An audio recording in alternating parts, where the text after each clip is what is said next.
Fiji and All Blacks have just played out a 57-23 game down in Dunedin, so it's a pretty comfortable win for the All Blacks, at least on the scoreboard. That looks like it was a bit of a hiding, but if you look at some of the times of these tries for the All Blacks, 64, 69, 73, 76, 4 tries in the last 15 minutes, pretty much. Kind of blow the scoreline out on this one, which was otherwise a pretty tight game. It was 10 points at half time. It was 10 points after about 60 minutes. But as I said, the final 20 just proved to be a bit too costly. We'll go through some of the key events of the game, some of the stats, and you guys can let me know your thoughts on how you thought it went as well. It didn't look like the ground was fully sold out, which if that's the case is pretty disappointing. But it would have been close. But hopefully it was sold out. And I think we should still take into account the fact that the Fijian guys, a lot of these guys have been sitting in hotels. They've only got out of isolation relatively recently. They were missing 2 of their top halfbacks, at least their main halfback, and a guy who would have been a useful addition to the squad stuck in Australia. So, plus the guys who were with the Sevens, like Radra wasn't there. So all things considered, I think it's a pretty good effort from the Fijian guys, who were a wee bit written off before going into the game. But with that scoreline, maybe people will say they were kind of being justified and being fully written off. But anyway, the All Blacks showed enough to get the result pretty comfortably. Fiji actually took the first penalty of the game, and then Ben Volavola missed touch. He's a frustrating guy at times. Like, he can do something really well, and then he can try to run the ball out of his own 22 and get turned over. That's just Ben Volavola. So he misses touch, which is unfortunate, but he's not the only one who can miss touch. Heaps of kickers do that. Sever Reece went close on 2 minutes to scoring against the country of his birth, where he showed some soccer skills. He's done that before, soccer football skills, where he tried to kick a ball through without actually having to pick it up first. Just kicked it from the ground, but it was a little bit too big, so he missed out early. Fiji actually took the first points of the game on 5 minutes, where they took a penalty. Ben Volavola, as I mentioned, a bit hit and miss. His goal kicking percentage kind of speaks to that fact as well. He's a 67% over his test career, is what they put up on the screen. But he nailed that one, so Fiji went in front 3-0. But the lead didn't last long because Jordie Barrett got the first try of the game on, 8 minutes? They spun the ball right. Their hands, it was like... even Sever Reece was still standing outside Jordie Barrett, so they probably could have scored. It was a maul, and they got the ball out the right. So, yeah, pretty easy one for the All Blacks in the scheme of things. So suddenly it's 7 points to 3.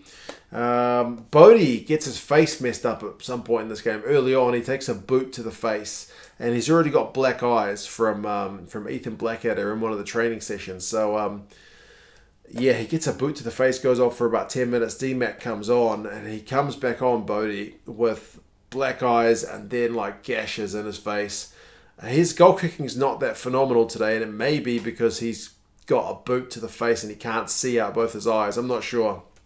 I'm kind of surprised he played the whole game with that face of his. Either way, not that good. Another penalty for Fiji on 13 minutes. They kicked it to make it 7 points to 6. They're keeping in touch with the All Blacks. But then again, the All Blacks just they respond with a try. You score 3, we'll take 7. It's Havili. They had advantage for that one, and a couple of phases after, Havili just bursts over, and it's 14 points to 6. Havili gets a double about 3 minutes later.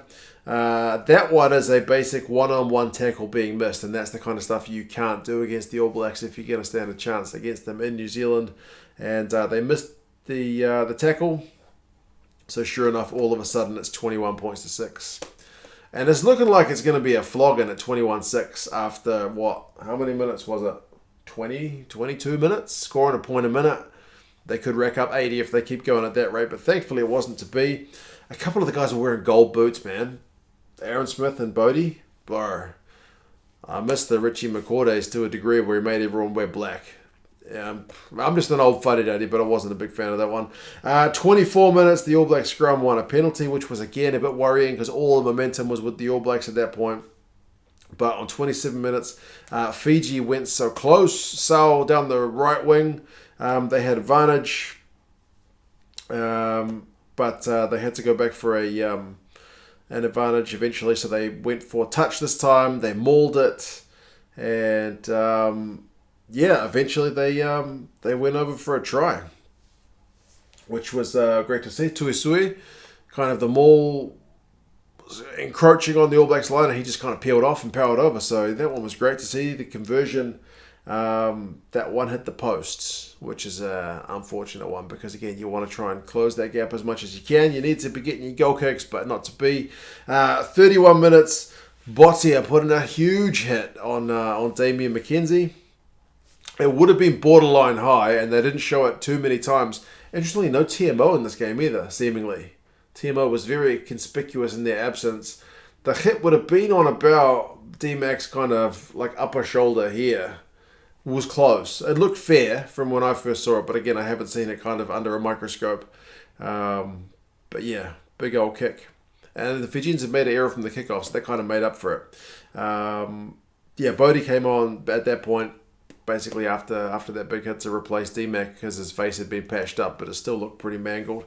40 minutes, Fiji went about 5 meters out from the All Blacks line, but were unable to convert. And at halftime, it is 21 points to 11, so it's only a 10-point game.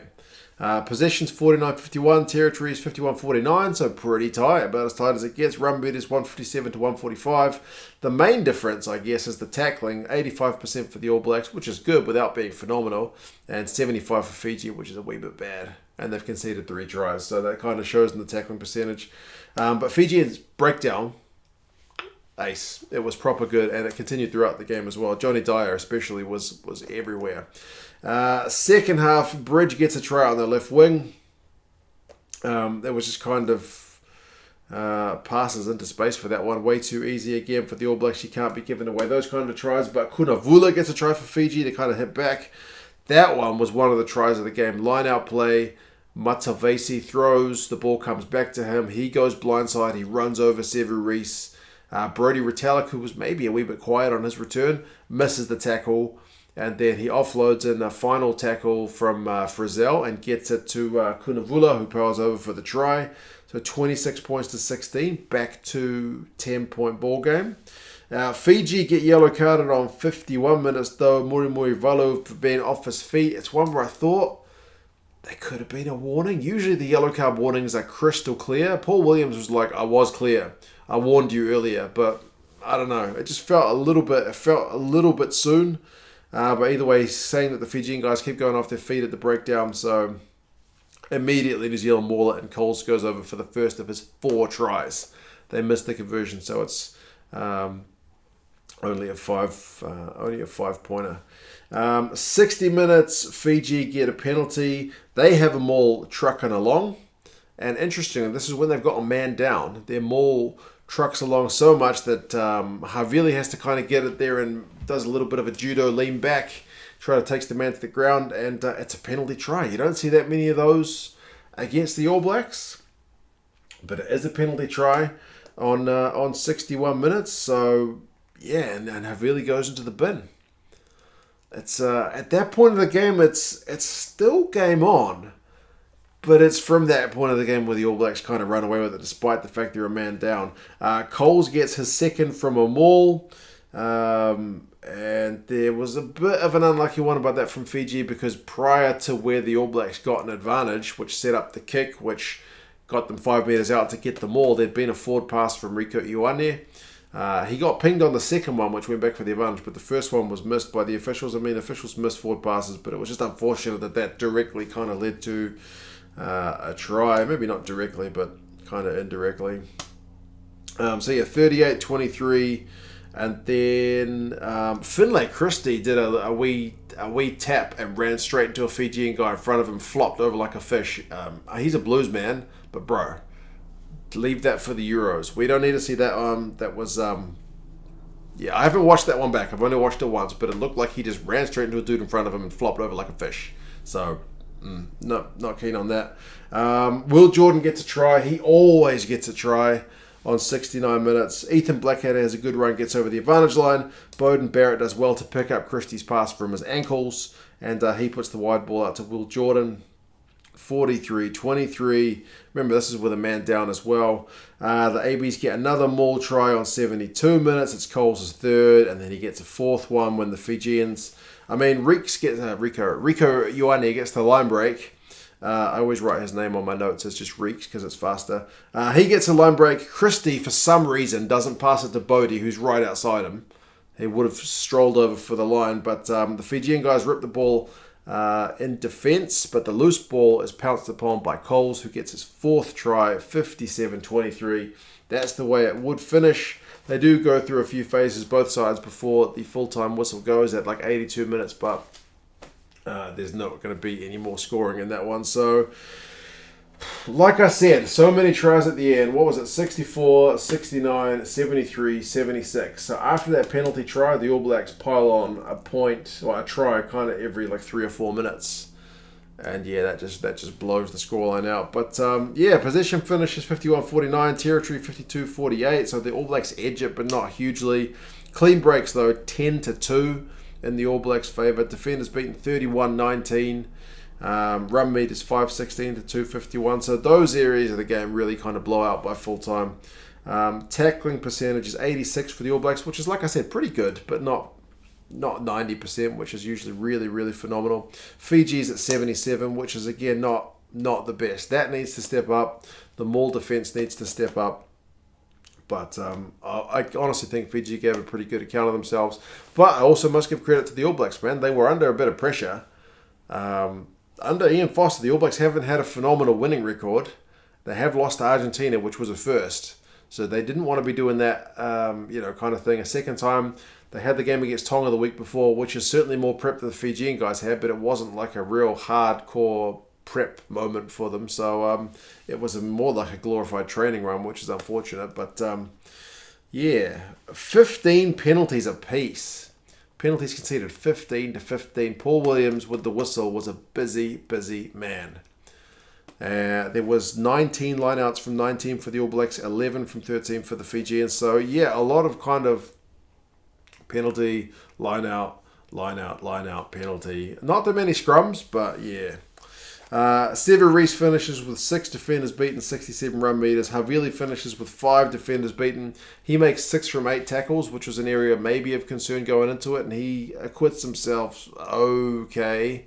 Rico makes 1 from 1, which is 100%, but that's a very low quantity. Frizeldo makes 15 from 15, although he was kept pretty quiet ball in hand. Matsavesi beats 3 defenders, makes 8 from 9 tackles. Johnny Dyer makes 10 from 11 tackles. So, yeah, like I said, he was a real threat at the breakdown as well.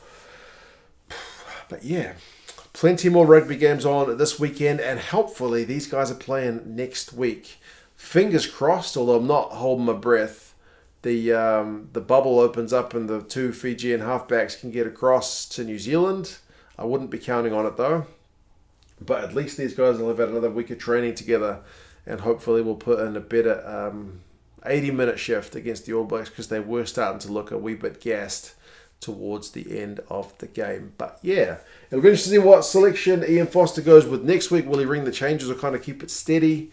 And I do hope the Fijians can even make the scoreline go a bit closer. But anyway, you guys let me know your thoughts on the game. How did you think things went? Key performers, key moments, anyone particularly disappointing? What do you think of the ref? It's not one I'd usually ask, but man, 30 penalties is a ton. Anyway, you guys take care of yourselves. Do like the video if you got this far through it. Consider going to the Buy Me a Beer page down the bottom in the description, or Patreon or something like that. I'd appreciate that as well if you can. Otherwise, all good. I'll see you guys later. Take care. Bye-bye. Bye.